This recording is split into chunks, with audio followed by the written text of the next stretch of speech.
It's been 25 years since the movie Scream was released and became an instant hit with critics and audiences around the world.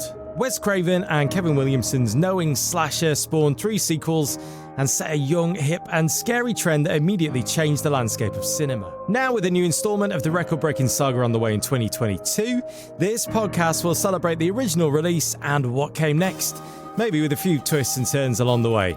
I'm Alex James and this is the Woodsboro Podcast.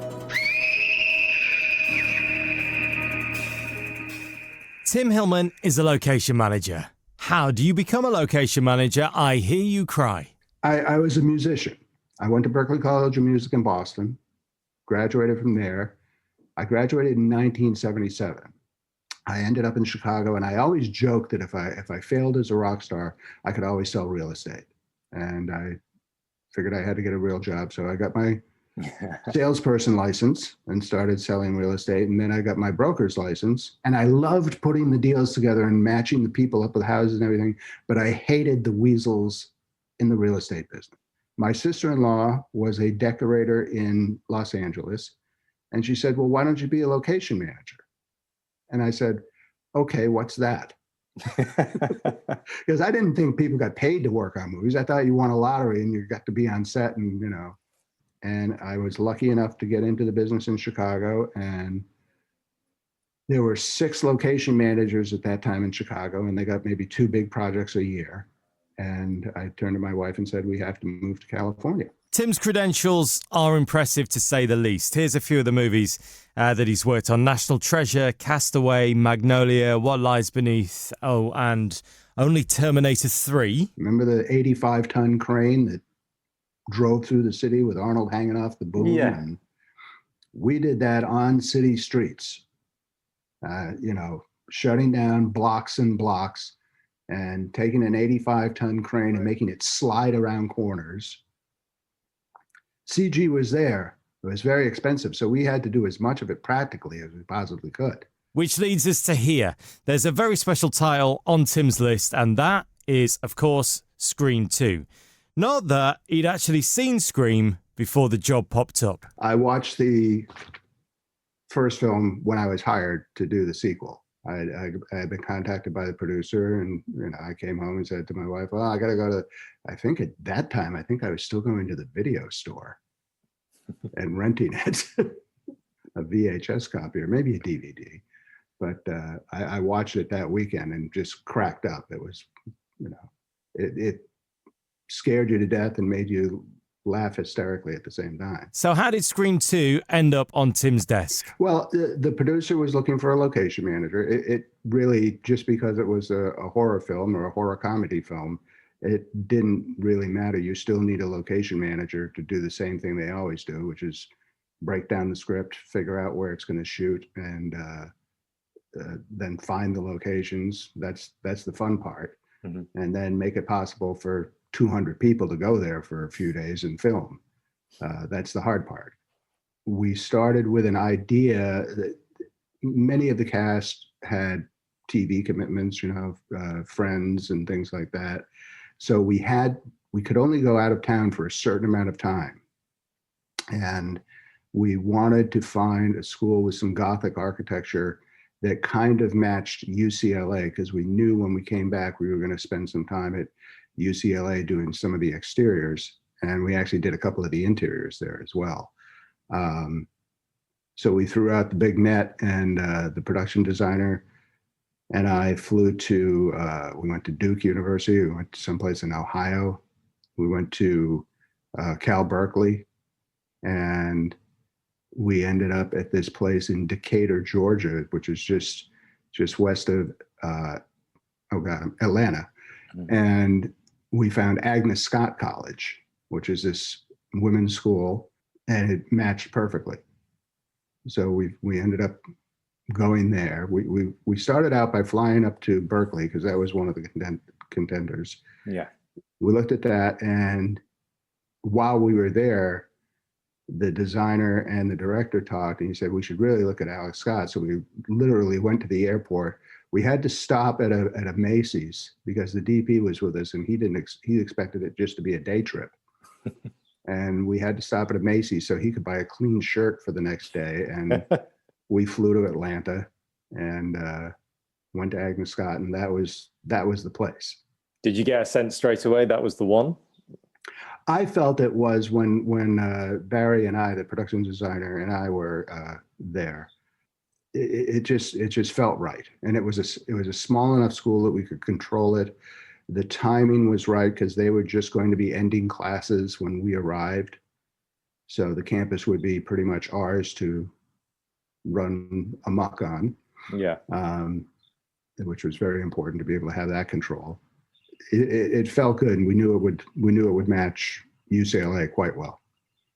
Was there one of the big stories from the first one is the story about the school that they used in California, kind of finding out what the story was and going, this doesn't really fit in terms of the kind of content that we want filming in our school. Was there any kind of pushback, or were they completely welcoming there?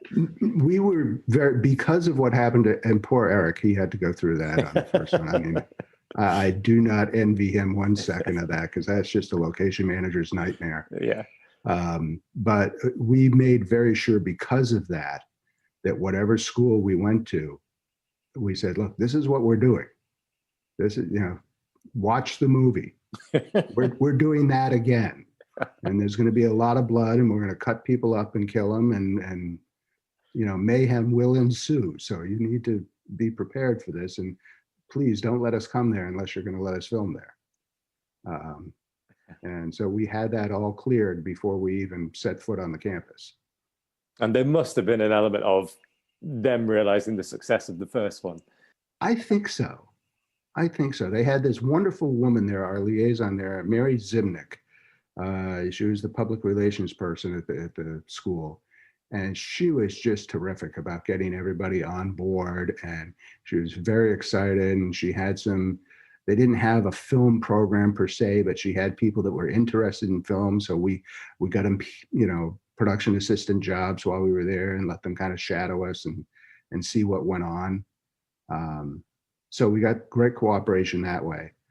The campus was isolated enough that the biggest problem we had was the campus was in the flight path of planes taking off out of Atlanta. And, I had to make the phone call, and I got all the way to the control tower. And I said, is there any, I know it's a matter of physics. I know the wind has to get under the wings for the plane to lift up into the air, but is there any way you could divert to a different runway, at least for a few hours? And a couple of times they actually were able to do it because the winds weren't bad, but most times we just got hammered. And that was one of the toughest parts there.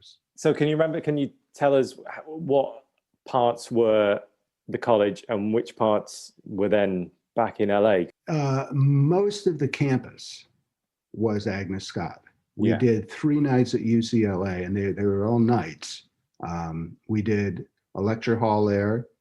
We did use a small theater for the, there's the talk show with Tori Spelling, and I can't remember who interviews her, that little bit. And we did the ending where they're running out with the last body over at the student union over at UCLA. But everything else on the campus, especially all the daytime stuff, was done in Atlanta, Decatur.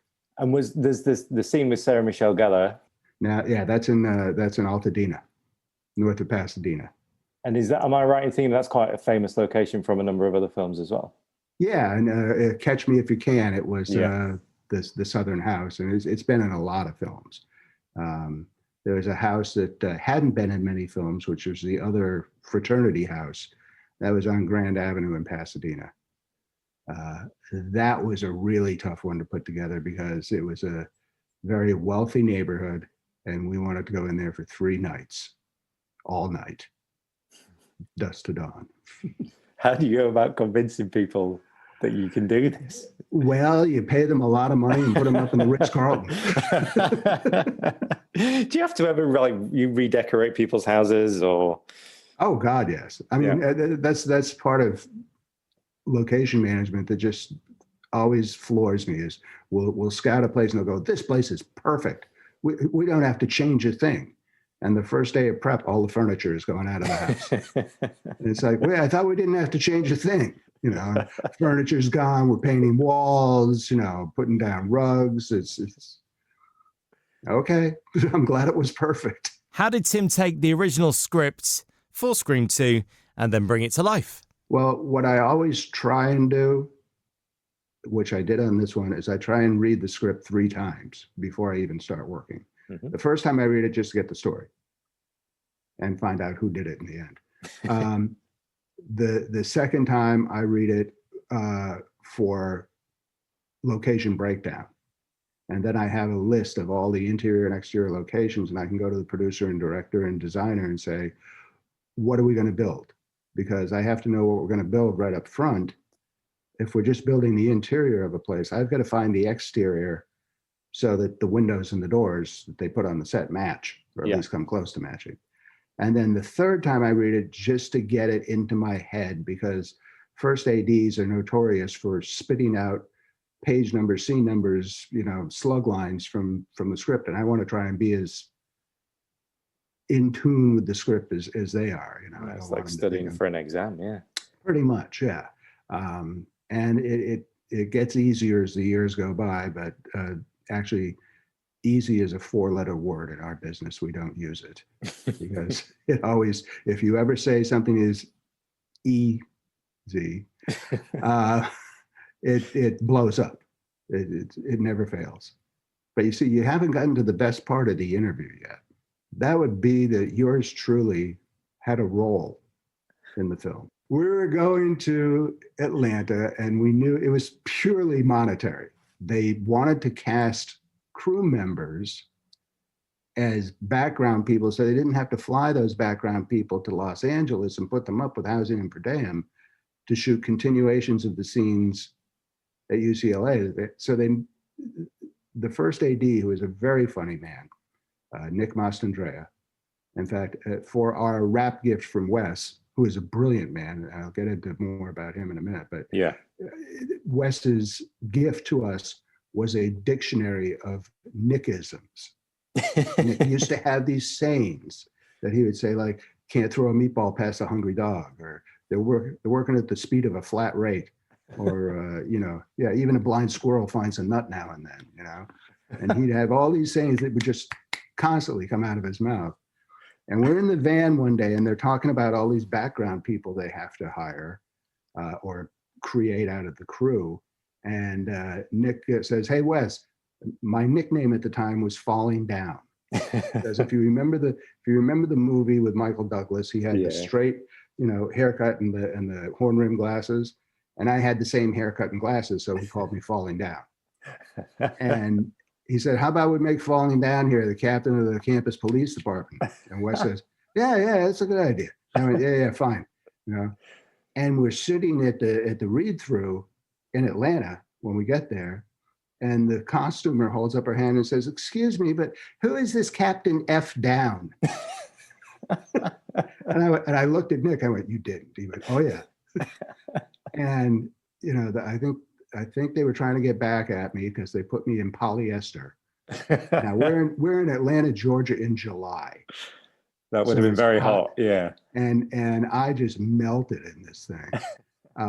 But part of my uniform was I had a radio on my hip with an earpiece in, so I could still be the location manager while I was in the scene.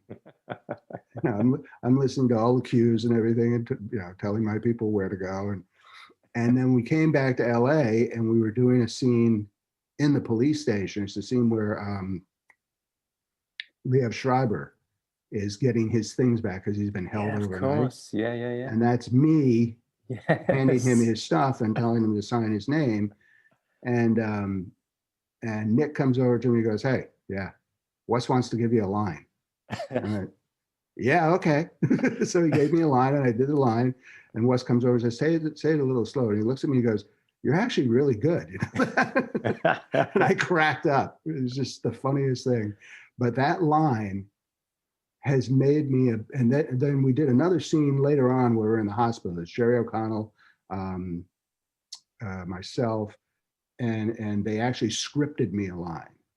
I got to say the line, and that one line has paid me about $15,000 over the years. What? No way. I'm still getting checks. I was going to say, did you ask for an increased fee on the back of that? But no, they paid me scale, and then I was Taft-Hartley'd, what they call. If I ever did another part, I'd have to join SAG. Yeah. But because I was put on this contract, they have to send me residuals, and I still get like, $7-8 every 3 months or so. It's going down. I've gotten checks as little as $2.49. It costs them more to send the check than they can pay me. But do we need to encourage people to watch it some more? Does that help increase the size of your check? Yes, and look for the bouncing bald head in there. And at the movie theater at the opening, Popcorn Boy. Yeah.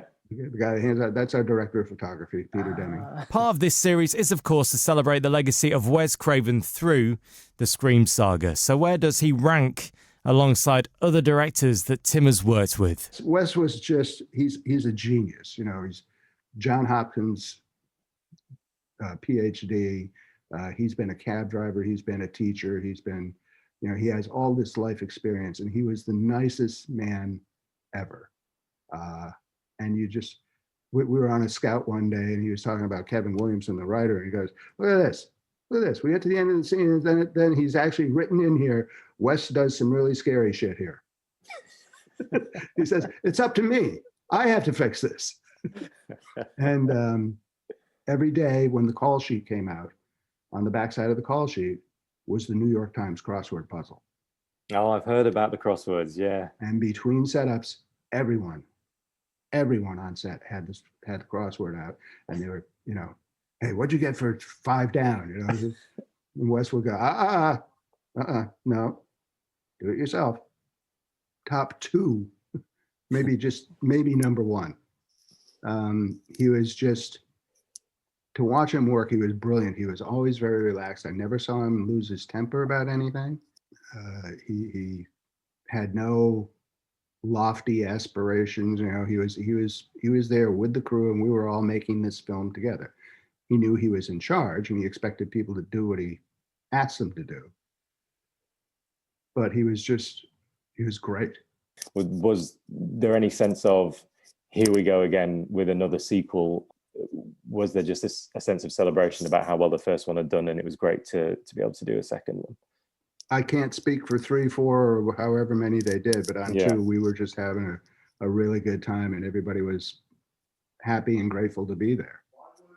And I guess at that point as well, we were starting to enter that world. I think the more I've read about 3, it became more of an issue in terms of keeping script things off the internet and trying to trick people who were trying to follow the production. Did you get a sense of that? And working in such a wide open space like a college campus, did you struggle with security, keeping things closed? We didn't struggle at all. Because we had a closed set that, we went there when school was out, and the internet was big then, but it wasn't like it is now. It wasn't instantaneous, and people finding out that they can get $10,000 from TMZ if they drop a dime on somebody, But we actually did quite well. And our scenes at UCLA, they were at night, and the scenes at these houses were at night. So there weren't a lot of people hanging around, and I had a very good security person who actually came to Atlanta with us to run the security there. He's been with me for 26 years now. And he kept it safe, and we had enough police and security to gently keep people back and not let them see enough of what was going on that they could figure it out. Was there anything that surprised you as it went along versus the first time that you saw the script? How much did that evolve? Were there 2 or 3 different endings to the scripts, and only certain people were privy to the actual one? No, we all kind of knew, and it was very surprising to see the turn of events come out the way it did. The theater where it all comes to a head, that was the old Variety Arts Theater in downtown Los Angeles. The front of it was on the UCLA campus, but the interior was was in downtown. We almost lost one of our special effects guys because he was in the orchestra pit, and we had dry ice smoke coming across the stage. Well, it was falling off the stage and gathering in the orchestra pit, and dry ice smoke is CO2, not oxygen. And he blacked out for a while. We had to get him out of there and get him on some oxygen. And what about the cast at this point? I mean, in terms of the success, not only from Scream, but then you've got Courtney Cox building this incredible career on Friends, and Nev Campbell going through Party of Five and stuff like that. They'd already kind of established themselves in those things. But I guess if you tied Scream 2 and the peak of popularity with those TV shows, that must have been, they must have just been, their worlds just blown apart by their success. Yeah. And David Arquette and Courtney were dating at the time, about to be married. And it was kind of cute watching them off to the side, having their little conversations, and the cast they were there to have a good time. There weren't any real egos. It was great. Liev Schreiber, look how he's blossomed into a career, and he was just brilliant and friendly and the nicest guy. And it was a great experience. One of my best film experiences ever. That's really nice to hear, yeah, because I can't imagine it's always not using the E word. Yeah, no, and we had some tough things, like we were shooting in Pasadena outside of the First Christian Science Church, and we had to get their cooperation, and I had it up until about 2 days before we shot there. I was like, oh my God, I'm going to be another Eric Klosterman. And they looked at me and said, hey, Eric was great. And I said, no, Eric was great, but Eric got the rug pulled out from under him at the last minute. And I really felt for the guy. And now here we are. And we managed to pull it out of the fire, but that was some heavy duty negotiating. Was that the same issue because they weren't so keen on the content? Well, we had someone there at the church that had said, oh, yes, you can film. As long as you're outside, you can film, and this is what we can do, and we can help you with this. And, as long as you're not coming inside, which we weren't, we did need to put some lights on their property. Mm-hmm. And it was the scene where the car runs into the K-rail and the pipe goes through the guy's head. Yeah. That little scene. That's a great sequence, that. Yeah, we're going to have a pipe go through the guy's head. Okay. We were able to convince them that we weren't identifying them, which you could kind of make out what the church was when they were coming down the street. But we managed to get it done. Was there anything Tim learned on the shoot for Scream 2 that he's kept with him during his professional career? Well, I learned something on every show. We're never, ever done learning, because there's always something. It may be the same thing that you've done before, but there's different players involved and there's different aspects. And so if you ever meet a location manager that says, I know everything there is to know about location management, it's probably the worst location manager in the world because you're constantly learning new things. And the one thing I think I took a few things away from there.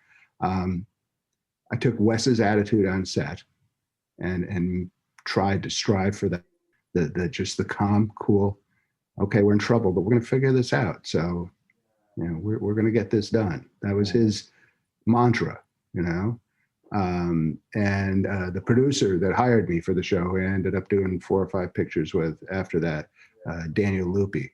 He's a crazy man.